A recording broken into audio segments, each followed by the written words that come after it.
Jay. Imagine me above the trees, a victim of pure imagination. It's so sweet how I rise above the sky before your eyes. Imagine me above the trees, a victim of pure imagination. It's so sweet how I rise above the sky before your eyes. I can.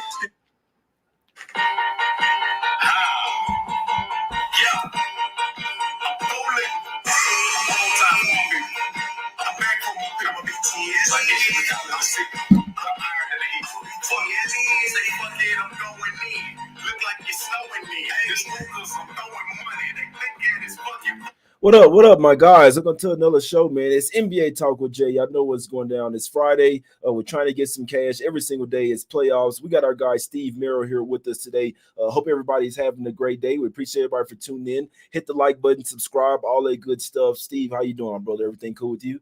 Jay, doing fantastic, man. It's my favorite time of the year for the NBA. As you know, the NBA playoffs. I know it's been great for both you and me so far.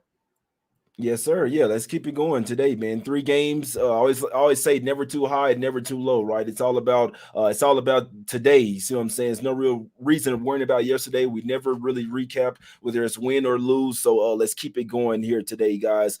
First game up. It's all business here on the show. If you guys appreciate the show, appreciate what we're doing, free picks every day, hit the like button, subscribe. You could also share the show as well, your social media, and share to your friends, families, coworkers, all that good stuff, man. First game up. Let's head over here to the streets of Atlanta in this one, Steve. We got the Hawks getting 5 points at the house versus the Boston Celtics. Obviously, the Celtics are up on the series 2-0, right?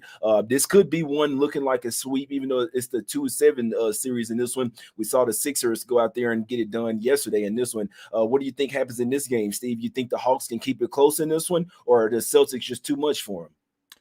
Yeah, it's very similar. It's good that you mentioned the Sixers Nets because this is very similar, right? I mean, Boston was a 9-1 favorite. I'm sorry, Philly was a 9-1 favorite in that series. Boston was an even bigger 11-1 favorite in this series. So, not a surprise that both of the Boston Celtics and the 76ers went 2-0 straight up in ATS in games 1 and 2.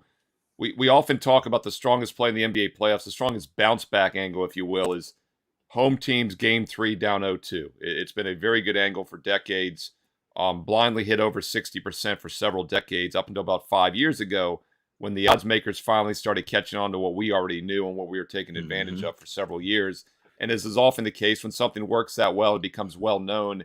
It doesn't work as well anymore. And in fact, Ralph Michaels and I talked about this on Wager Talk today here on Friday on Wager Talk TV. And Ralph said since 2018, it's been 50-50. It's a 500% play playing the game 3 home team down 0-2. And the reason, of course, is not because it doesn't work anymore. It's because the lines have been adjusted 2 or 3 points on the blind.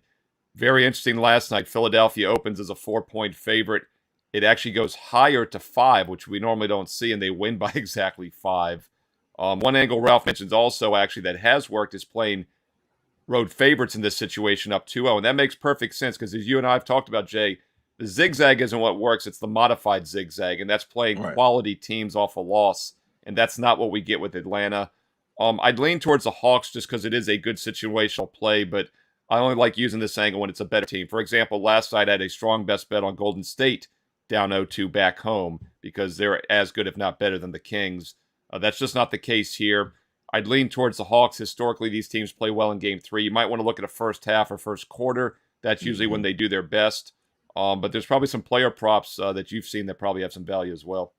Yeah, no player props for me. I do think the Hawks in the first quarter is the top spot in this game. The whole thing about fading the Celtics is once they get hot from 3, I mean, that's the game right there. We've seen time and time again, teams can come out and get hot versus them. I mean, this is what makes me want to take Hawks in the first quarter. They came out in the first quarter in the last game in Boston, right? And I know it was tie game before Malcolm Brogdon hit that half-court shot right there. But I feel like the Hawks come out here with something again. They've really been good at bouncing back in first quarters.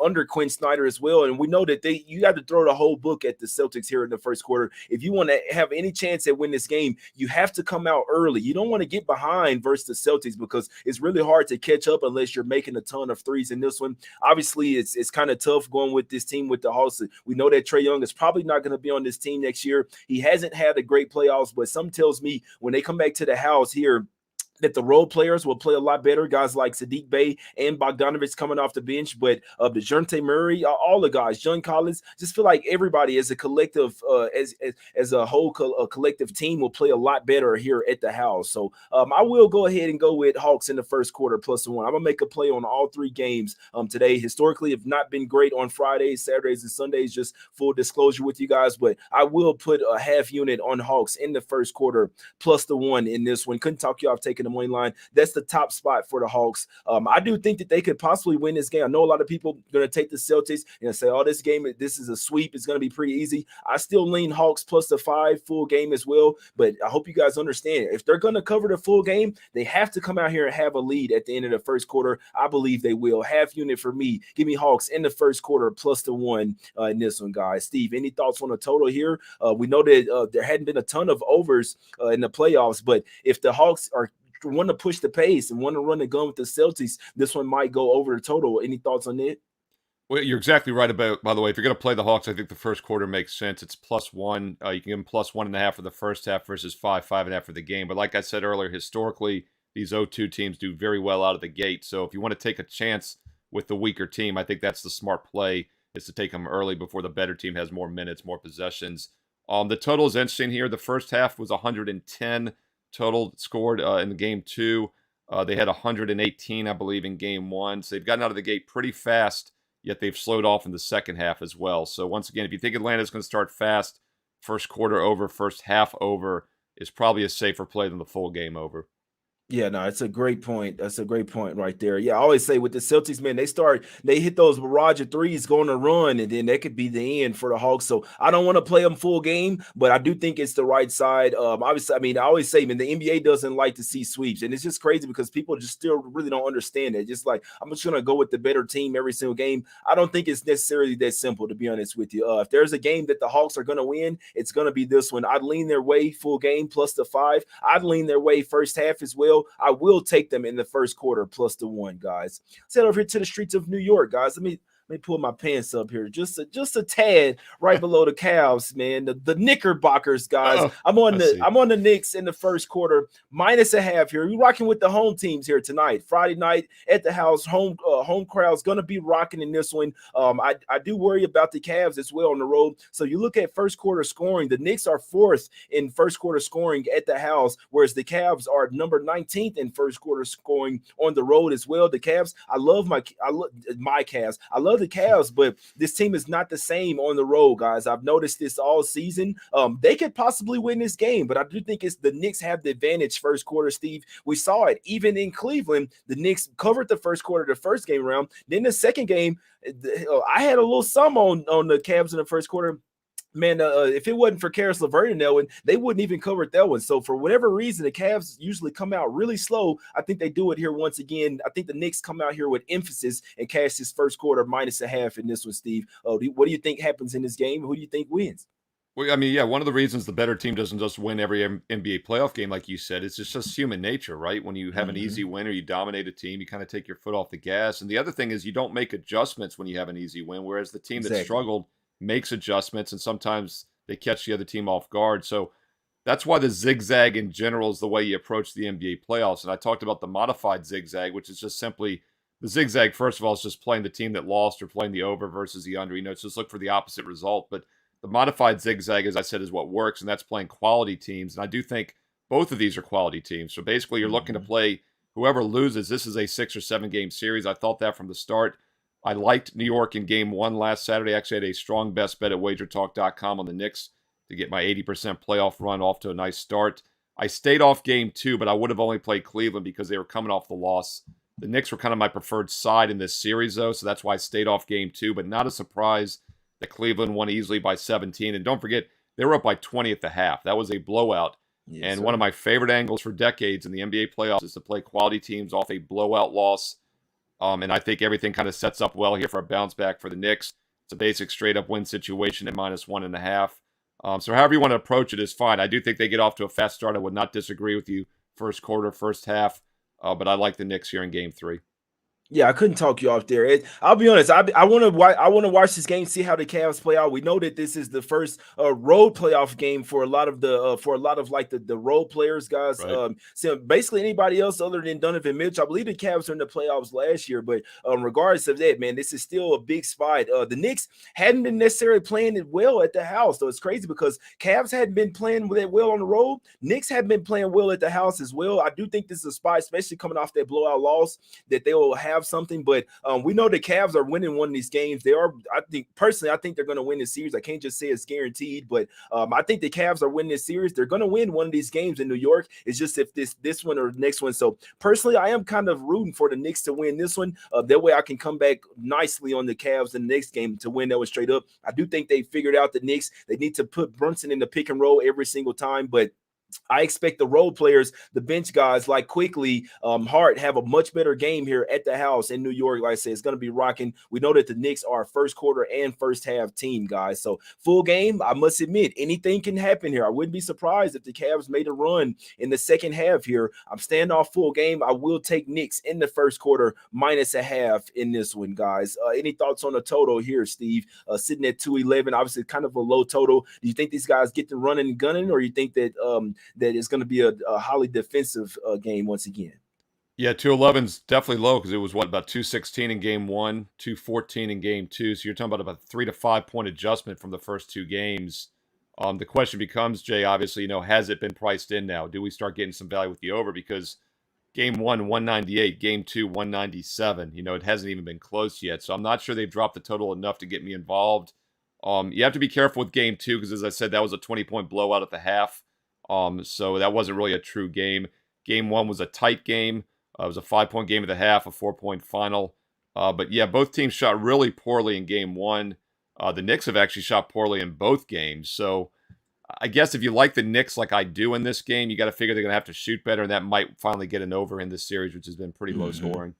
Yeah, and RJ Barrett's going to have to bring something here, man. I actually think they might want to bring his ass off the bench. You might have to start Josh Hart or something, man. I know Josh Hart's kind of like that hybrid starter. He'll come off the bench, but he'll still play like 30 plus minutes. He probably should be starting. RJ Barrett has been bad, man. I must say, guys, I can't believe the Knicks chose to pay him rather than get Donovan Mitchell. I'll never get over that, guys. But whatever. Give me Knicks. I'm getting in and getting out like hot potato, like In-N-Out Burger here. Give me Knicks in the first quarter. I don't give a damn what happens after that, to be honest with you. Knicks first quarter -0.5 for me here in this one, guys.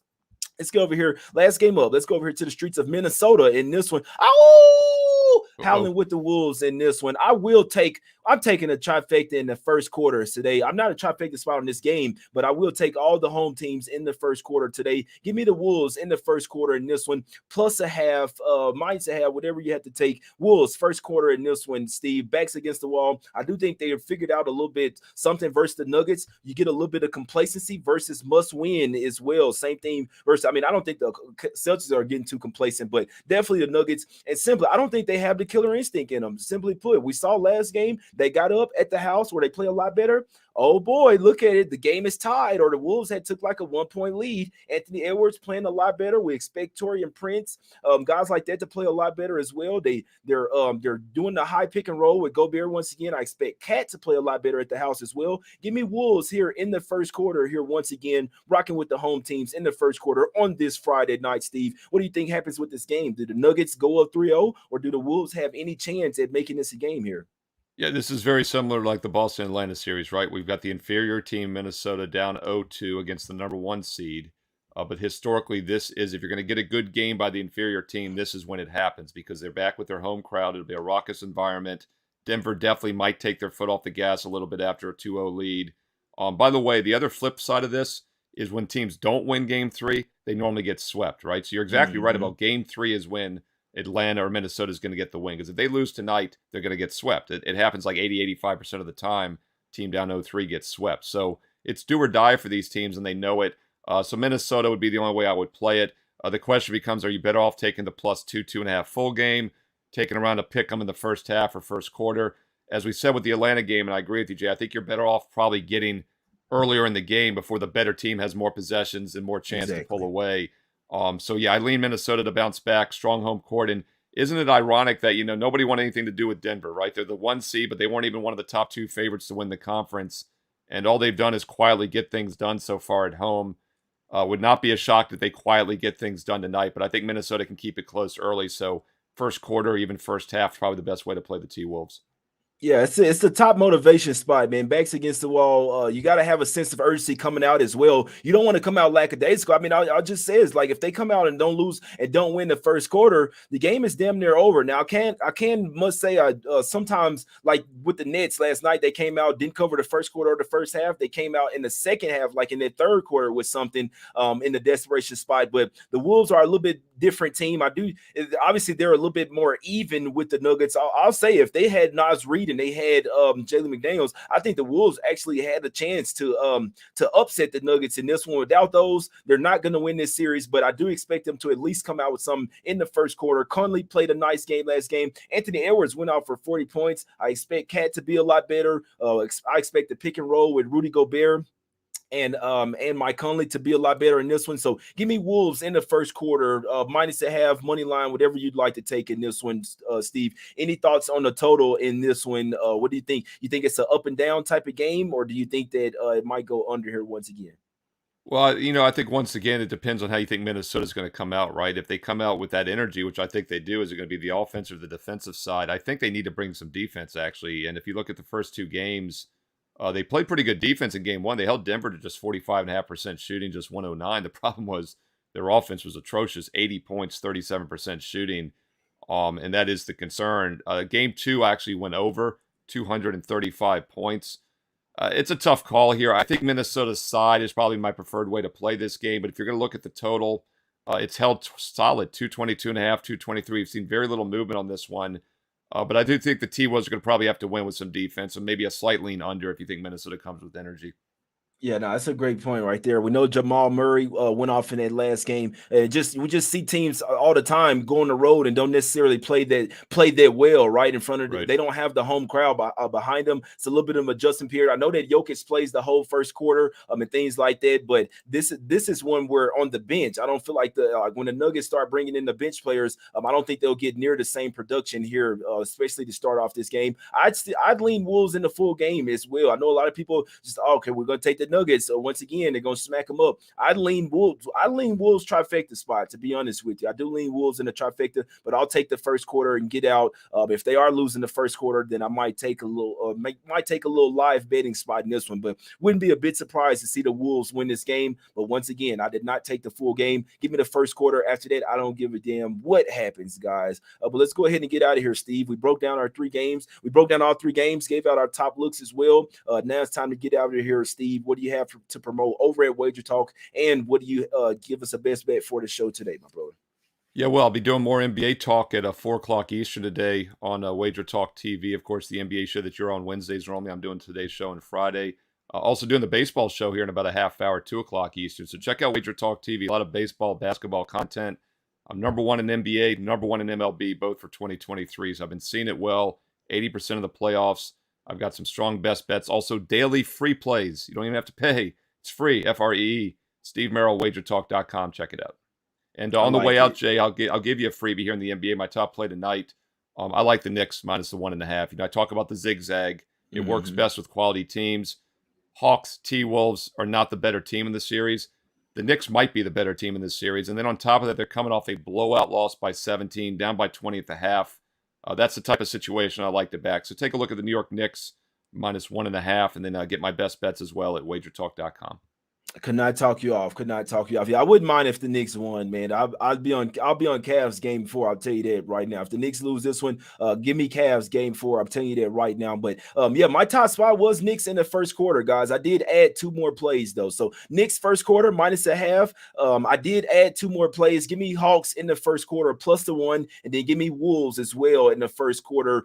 You can go money line. Did get money line last night -110. But if you like to take the -0.5, can't talk you off there as as well. A couple of teams down 0-2, coming back to the house. Friday night game, rocking. See what I'm saying? So I'm taking all three home teams here in the first quarter. Wouldn't be a bit surprised if all three dogs covered their games. A lot of favorites, I feel like, have been cashing. It's time for some of these dogs to come through, in my opinion, guys. But give me Knicks in the first quarter, -0.5. Hawks first quarter +1. Give me the Minnesota Timberwolves. Oh, in the first quarter on the money line or -0.5, whatever you like to take. It's totally up to you guys. Always shop for the best line, guys. If you're in a legal betting state, make sure you have as many books as you can, man. Always get the best line. Don't take a -1 when you can take the -0.5 or something like that, guys, or -1.5. See what I'm saying? Always get the best line. Every half point matters, man. We always trying to get some cash every single day.